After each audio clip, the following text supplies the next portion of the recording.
Perhaps like many of you, I come today with grief in my heart, in pain at the brokenness and sometimes outrageousness of this world that we live in. And I come to say again and again that all lives are precious, all lives matter, all people have worth and dignity, and it is for us to bear witness to our belief, our first Unitarian Universalist principle, and stand in solidarity with our brothers and sisters.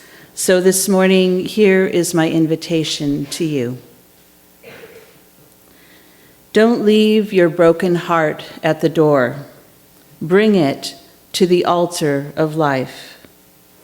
Don't leave your anger behind.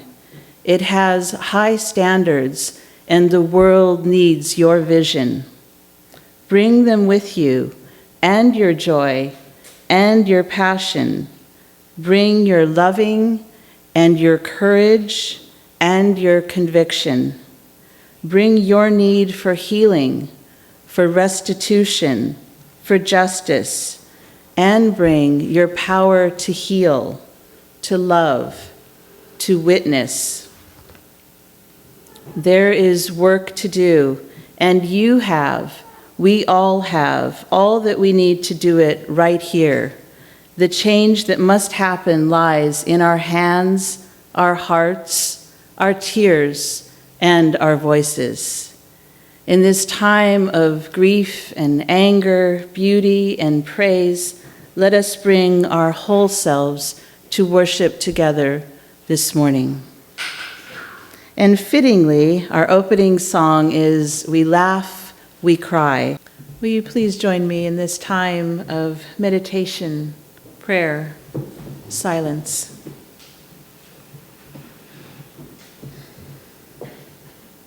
At this time, we give thanks for all the good that is in our lives, for being here together this morning, for small joys that occur day in, day out, for the beauty of our earth, and for the human capacity to hold on to and work for hope.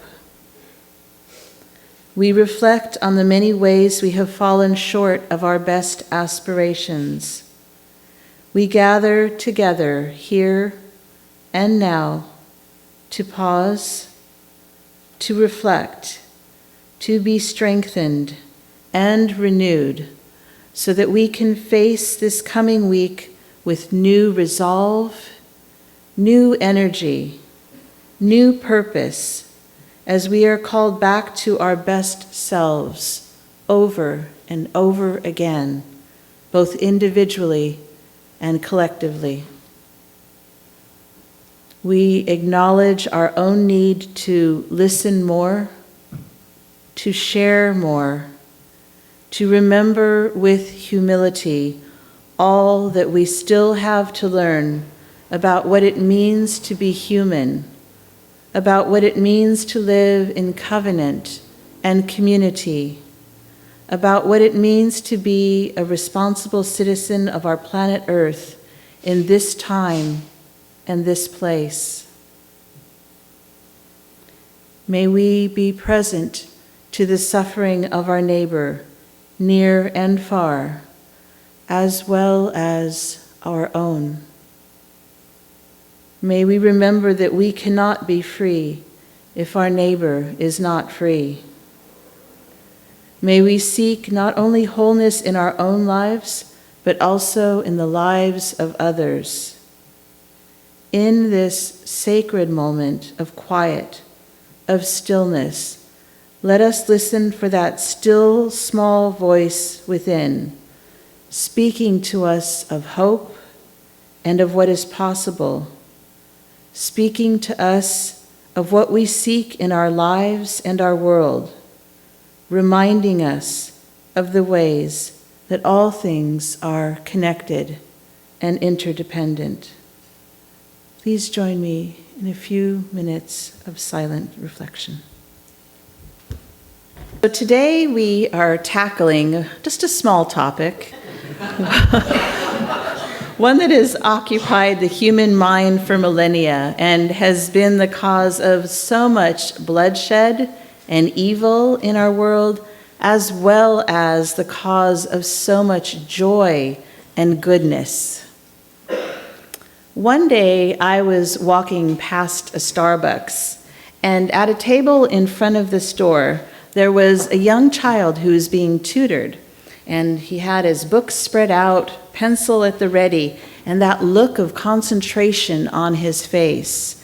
And right as I passed by, the tutor said, "Okay, so now you have to solve for X." Now, the first thought in my mind was this must be some sort of child genius to learn to solve for X or do algebra at such a young age.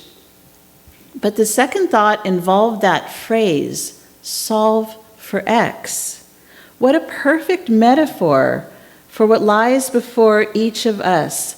Solve for X, when X is nothing less than the mystery of the universe. So as we move forward in our discussion this morning of the G word, I challenge you to hold on to this image that is near and dear to the hearts of us Unitarian Universalists, that all of us are seekers, all of us are on a journey, and all of us are just trying our best to solve for X. Knowing that there's no certainty in whatever we come up with, even though we may wish for it with all our hearts. And because of that, it means that we need to remain open to just that slight possibility that others might be right. In the movie Fiddler on the Roof, the father, Tevye, struggles with the issue of just how inclusive he can be. As each successive daughter chooses her mate, Tevye's borders and boundaries are stretched, and he's forced to struggle with the question, how far can he bend before he breaks? Is it true that there'll be a break at all? And if a break does occur, what happens then? Like Tevye, we find in many things, perhaps including the concept of God, that we can bend far before we break. We may not break at all. And if and when the world does break us, then we have the opportunity to become even stronger in those broken places. And so the question I put before you this morning is, do you think that there is a God, goddess, gods? If so, how broad is your concept of God? How inclusive is your concept of those who think differently than you do? Perhaps atheists or agnostics. And for those who identify as atheist or agnostic, how inclusive is your worldview in relation to those who believe in a God? I reject the attempt to frame this debate as between the believers and the non-believers, because there is no such thing as a non-believer. We all believe in something, and as our reading just pointed out to us, it matters what we believe, because what we believe impacts how we interpret our world and how we decide to move in that world. And as we identify what we believe, as each of us develops our own faith and tries to solve for X, may we remain open and flexible in our thinking and in our reactions to those who think differently. Now, I'm one of those people who moves through life with allergies. It's no fun. A substance comes into my space and I sneeze and cough and I get watery eyes and a scratchy throat. And so this morning I submit to you the possibility that some of us may be allergic to the G word, the word God.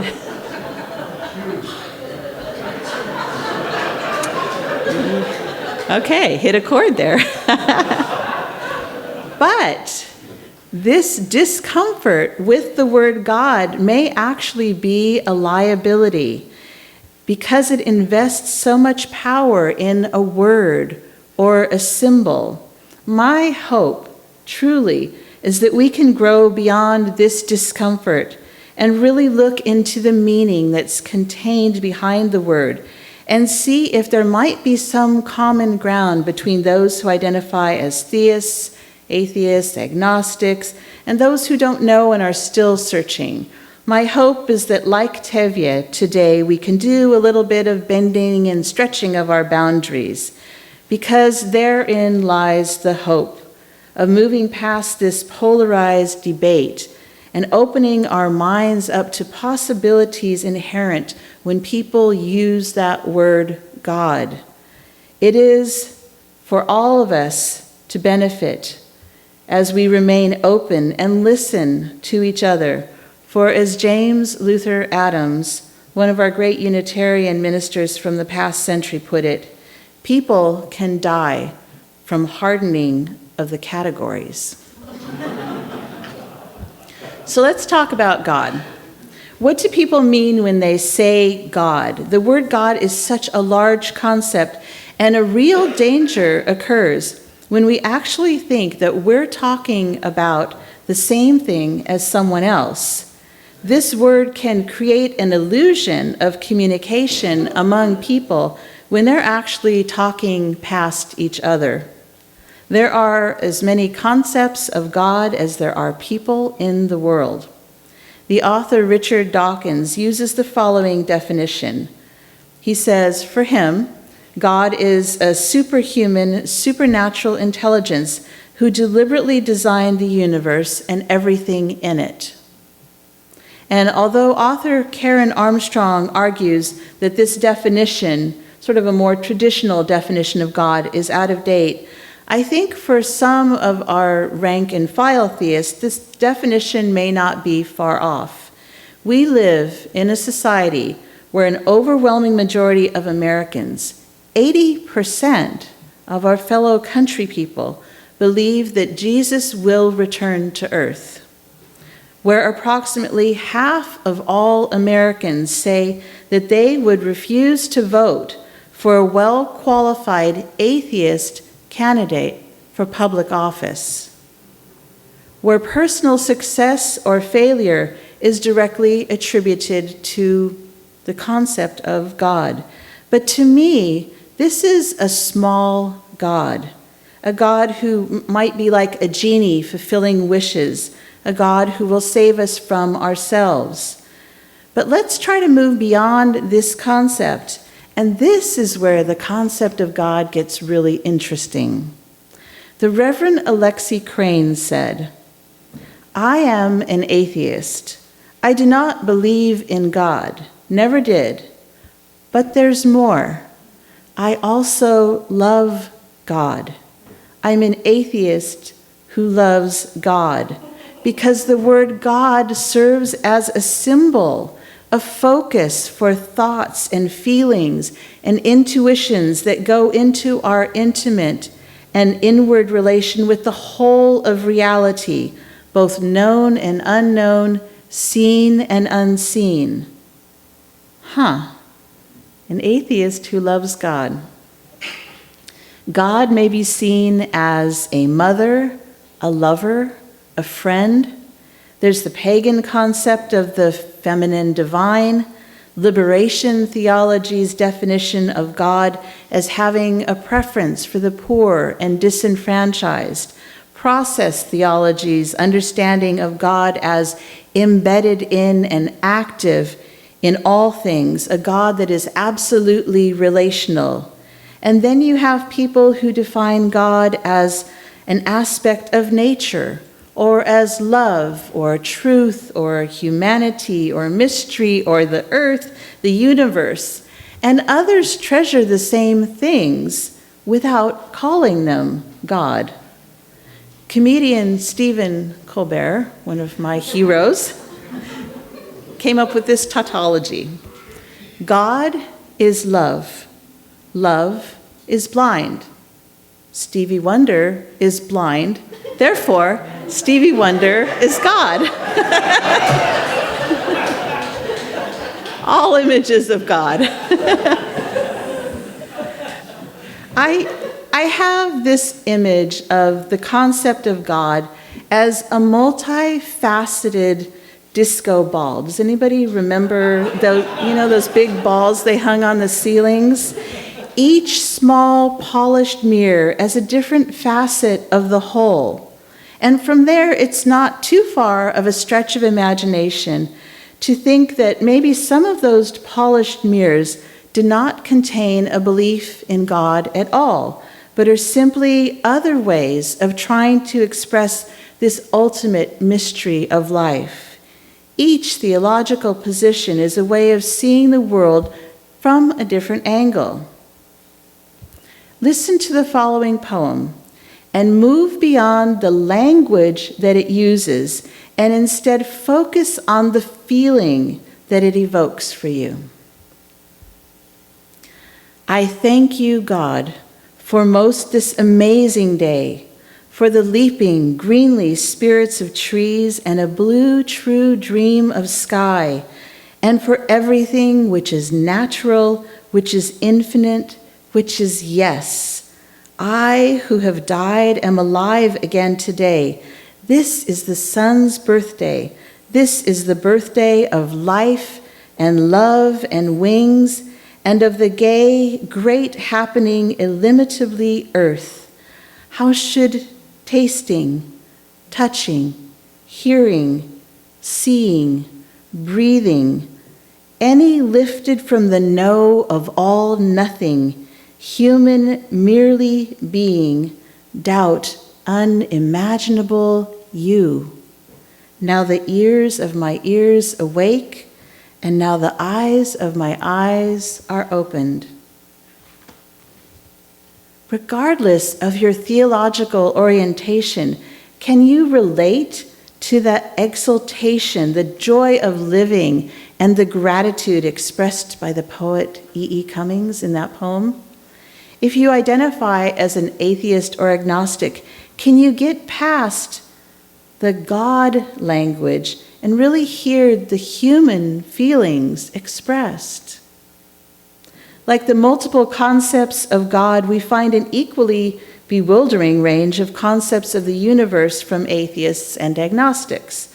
Some believe that the universe has some kind of intelligence or order that lies at the heart of the confusion, that it can manifest creativity, that the universe might have a consciousness or awareness, or that there is spiritual energy located in physical things such as rocks and mountains and trees, a sort of atheistic pantheism.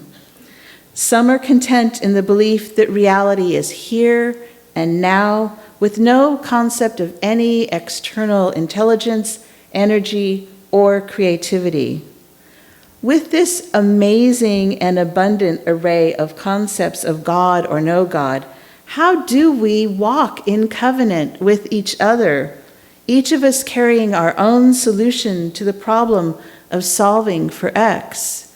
And as we're just coming back from the Thanksgiving holiday, I'm aware of the fact that many of us go home to families where there are multiple views of this concept. So how do we speak to our family members? The first step is to get over ourselves. We need to become aware of the limitations of our own knowledge and know that we are full of inner contradictions and set patterns of thought. UU theologian, the Reverend Dr. Tandeka, talks about blicks, she calls them, or set ways of making sense of the world that we experience as foundational to our very existence. Each of us has them, but as we go through our life with these blicks, these ways that we are sure that the world works, we have to realize that even our own internal systems are not always consistent. It's normal for people to operate with multiple models in different domains of their life. Or as Reverend Eugene Widrick says, life is a foreign language that all people mispronounce. So all sides of this disco ball debate need to approach each other with increased humility. Like Tevye, we need to stretch our boundaries and borders and become more inclusive in our understanding.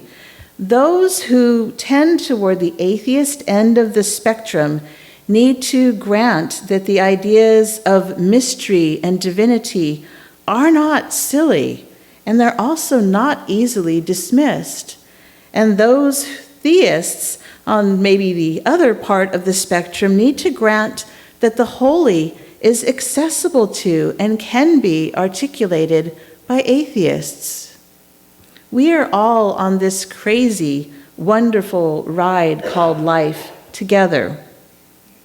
Reverend Roger Fritz writes, "To be human is to be aware of our separation. We all want to love and be loved by our friends, parents, family, but often we feel alone, not knowing the right things to do or the right words to say. We want to live in harmony with the land, the water, the air, the plants, and the animals, but often we feel like clumsy blunderers, estranged from the natural world around us." This confession of our separation is itself an act of humility, a willingness to admit that we're not as wise or confident as we appear to be, and that inside sometimes we feel lonely or confused. The act of confession is the first step in moving into a new relationship. Now, for some, moving into this relationship means a relationship with God, first standing at a distance, feeling the separation, and then turning and moving into relationship, opening hearts to other people, to the earth, to sounds of music. And in turning, these people may feel a mutual contact, and they call this turning experience grace. And in this experience of grace, some discover what they call God. Others have the same experience of moving into relationship with all that surrounds them and do not label it as a relationship with God. They speak of joys and struggles in this flawed and human world, of opening hearts to other people, to the earth, to sounds of music. And in turning, these people may feel a mutual contact and call this experience also grace. But in their experience of grace, some discover what they might call humanity. The words of Unitarian minister Napoleon Lovely from our chalice lighting this morning ring in my ears. He said, "The bonds of love keep open the gates of freedom." As Unitarian Universalists, we pledge, we covenant to walk together in love and freedom of thought and belief. Our first source speaks to the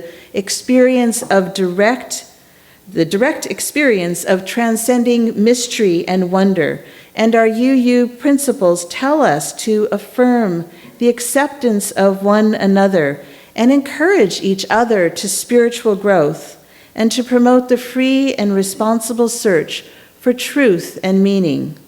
Whether in UU circles or in our families, listen first with your heart, with the bonds of love, so that all may feel free to explore and solve for X. So whether we use God language or not, what is the common ground? Karen Armstrong writes that in all the world's religions, whether non-theist or theist, that all of them insist that the test of any theology or spiritual practice is this: does it offer a practical application of compassion? And I would broaden this and say, does your theology or your worldview compel you to act in a positive, kind, and compassionate way? Does it lead you to work actively for justice to help repair the brokenness of our world? This is the common ground that all people can get behind. What is important is this: how do our beliefs compel us to work in the world? Do our worldviews include the imperative to stand with the marginalized, with the oppressed, with those labeled other, and with the earth itself? This is where the concept of practical theology comes into play.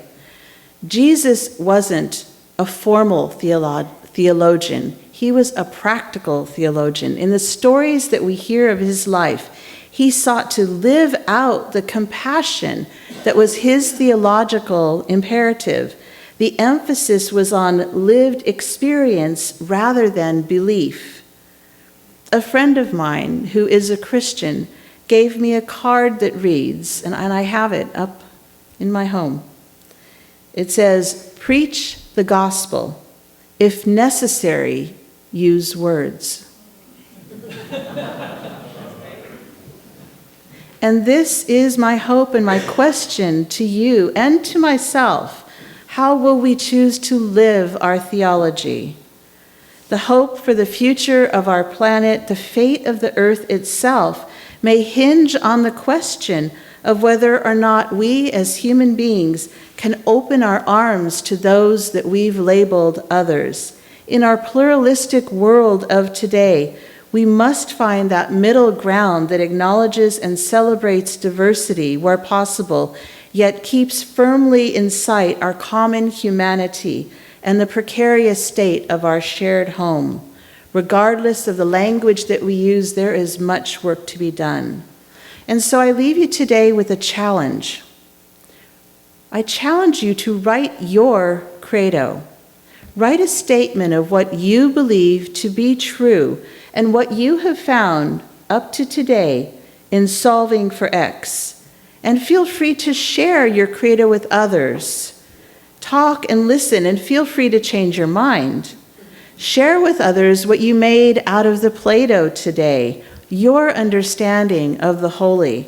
As you use, we need to grapple with our theology and to be able to articulate what we believe and how this impacts our action in the world. We must know that the mystery itself is always greater than its name. And because there is no way in truly knowing who is right, because there is some degree of overlap in various worldviews, and because we realize that we're all in the same situation of just trying to solve for X to the best of our ability, may we approach each day with as much wonder and awe and gratitude for life as we can muster. May we be gentle with each other as we hold all people's hearts in a holy place. And may we always remember that the future is in our hands and that heaven is potentially right here and right now. Amen. Blessed be. And would you please connect with each other for our benediction. Our faith. This congregation is dedicated to the proposition that behind all our differences, beneath all our diversity, there is a unity that makes us one and binds us together forever, in spite of time and death and the space between the stars. Let us pause in silent witness to that unity.